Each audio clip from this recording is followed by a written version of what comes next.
ছিলেন রক্তবীজ নামক অন্য এক অসুর। এই অসুরদের কাছে দেবতারাও যুদ্ধে আত্মসমর্পণ করেন।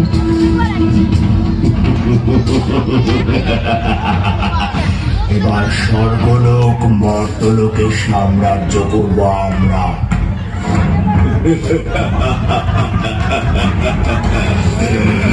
এবার আমাদের আর কেউ যুদ্ধে পরাস্ত করতে পারবে না।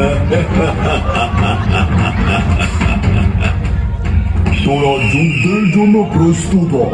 যুদ্ধে জয়লাভ করে আমাদের এই স্বর্গলোক দখল করতেই হবে এবং দেবতাদের বিতাড়িত করতে হবে।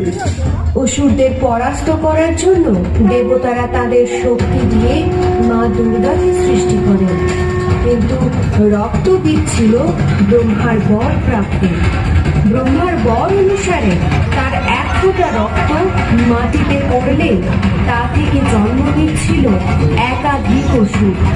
আর সেই পরিস্থিতি মোকাবিলা করতে মা দুর্গা নিজের দুই যুগলের মাঝখান থেকে জন্ম দেন কালী।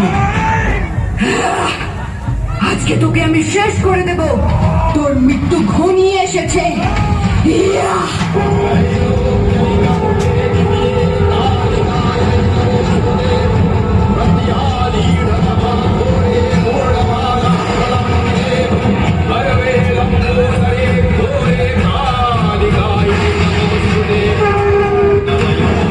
এইভাবে দেবী কালীর রুদ্র মূর্তি তার হাতের খড়গ দিয়ে একের পর এক অসুরকে বধ করতে থাকে এবং এক ফোঁটা রক্ত মাটিতে পড়তে দেন না।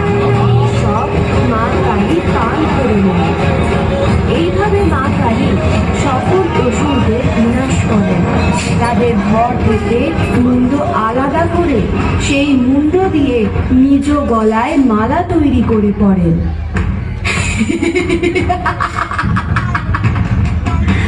সব শেষ, সব।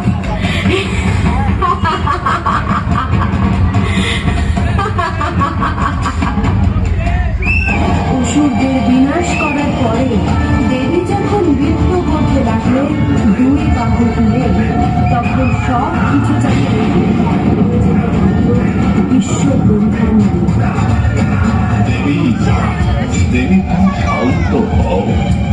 দেবী এদিকে শোনো, শোনো দেবী, তোমার তোর সংযত। কিন্তু শিবের কোনো কথাই যেন দেবীর প্রাণে পৌঁছায় না। আর কোনো উপায় দেখতে না পেয়ে শিব মাটিতে শুয়ে পড়ল।